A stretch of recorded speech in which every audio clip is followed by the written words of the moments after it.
This is the Lone Crater YouTube. We hope this video helps.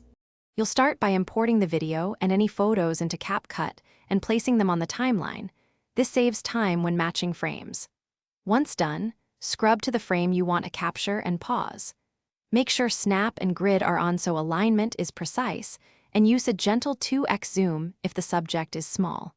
You're now ready to convert that frame into a clean still without losing resolution or disrupting clip timing. You'll capture the frame using export frame or snapshot. This creates a high-quality image.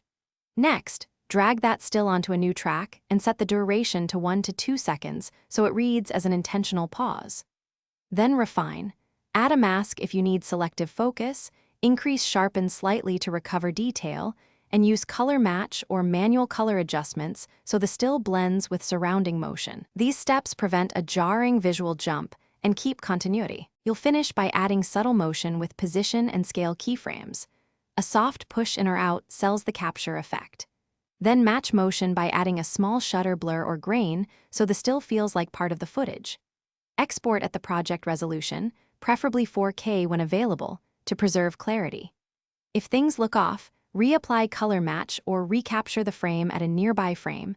That troubleshooting step usually fixes visible. Thanks for watching. Consider subscribing if we helped you.